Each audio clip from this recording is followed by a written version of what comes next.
Coming up on Mountain News at 6, state police arrest a man for murder in Pike County. What we know about the case. And the former mayor of London says he plans to appeal his impeachment after he was voted out by the city council. We'll take a look at what could be ahead in that saga. And we're looking at those cooler temperatures that we saw this afternoon. Dedicated to Eastern and Southern Kentucky, this is WYMT Mountain News at 6. 6 months ago, a Pike County man was found dead.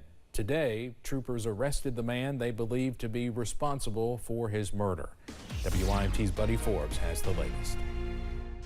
It all began with a 911 call earlier this year. Kentucky State Police Pikeville Post received a call on March 1st of an unresponsive male near a roadway in the Hellier community of Pike County. A man was soon found with an injury to the left side of his body. Troopers responded to the scene where they located a Brent Wooten of Elkhorn City. He was deceased, laying next to the roadway just off Allegheny Road. Wooten's body was sent to the state medical examiner's office as troopers continued their investigation. Upon further investigation, it was determined that foul play was involved, and he had a single gunshot wound. That investigation resulted in an arrest Monday when 44-year-old Brandon Blackburn was detained and taken to the Pike County Detention Center. Brandon Blackburn has been charged with murder, possession of a handgun by a convicted felon, and persistent felony offender. Trooper Michael Coleman says it may have taken a while to get the reports and evidence lined out, but investigators are confident that they found the man responsible. Every investigation timeline is different.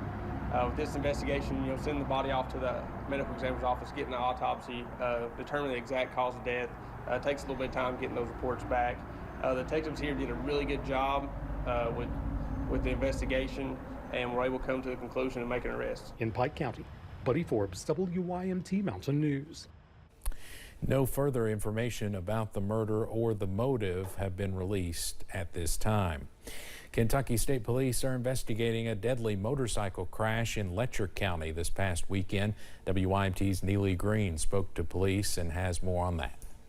One man is dead following a crash in Whitesburg. Early morning hours of Sunday morning, approximately just after 1 a.m., Kentucky State Police received a phone call in reference to a single vehicle motorcycle accident on Kentucky 1148. Trooper Matt Gayhart with Kentucky State Police Post 13 says when units arrived to the crash, they found the man dead next to an off-road dirt bike. He was identified as Jonathan Stewart, 30 years of age, from Thornton, Kentucky.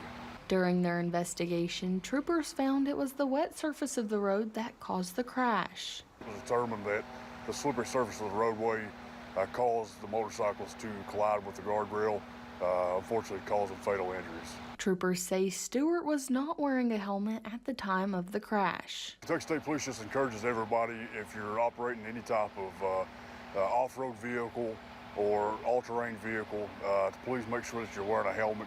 Gayhart says most injuries are due to not wearing a helmet. In Whitesburg, Neely Green, WYMT Mountain News. That crash is still being investigated by Kentucky State Police. A Harlan man was convicted for the production of child sexual abuse materials. Last week, a jury convicted 42-year-old Brandon Farley after a 2-day trial, which culminated in the jurors deliberating for 45 minutes. According to testimony at the trial, Farley sexually abused a minor that was in his care and took photos of that abuse. Farley is scheduled to be sentenced on January 7th, 2026. He faces a maximum sentence of 60 years in prison. It was a very pleasant Monday outside, but temperatures are going to start creeping back up, and it will feel more like summer again before you know it. First Alert meteorologist Megan Dusmall has our first look at the forecast. Megan. That is exactly right. Here's just a look at those perfect temperatures that we saw this Monday. A lot of folks looked at the mid to upper 70s, a little bit cooler as you travel more towards our Virginia counties. Now ignore Middlesboro. It was not this cool today.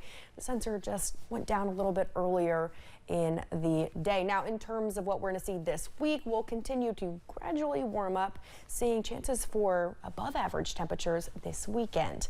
Now, that's not the case tomorrow morning, as we will see some relatively cooler temperatures, upper 40s and low 50s. You might need a jacket as you're heading out the door for your Tuesday morning. Now, in terms of those skies, still staying nice and clear, the trend that we'll see all week long. No change in that forecast. And here's what we're seeing over the course of the next 12 hours. Just clear skies overnight. That will continue as you're heading into the morning hours tomorrow.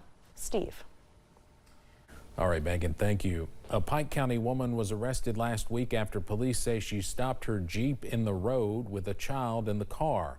Police found a woman, later identified as Randa Williams, sitting in her stopped car in the right lane of US 23 near Pikeville Discount Drugs. They say she was showing signs of impairment and told them she was, quote, from the future and demons were after her. The officers also reported a young boy in the back seat crying and multiple THC vapes in the center console. They placed charges for endangering the welfare of a minor because of the place that they actually just stopped in the middle of the road and put that child in grave danger, because it is on 23 where it's very busy, and we have a lot of coal trucks and things that run those roads, so we take that pretty seriously. Williams was expected to appear for an arraignment today. A Jackson County man was arrested for making false reports about being stabbed. Deputies charged Douglas Sparks during the weekend after they received a report from 911. Police say Sparks claimed he had been stabbed and his family had been abducted as a result of a home invasion. Sparks later told police no one had been assaulted or abducted. Dry skies continue throughout the week. I'll tell you when the rain is coming back. And yesterday marked 1 year since several people were injured during a mass shooting along I-75 in Laurel County. What folks are saying about the incident 1 year later.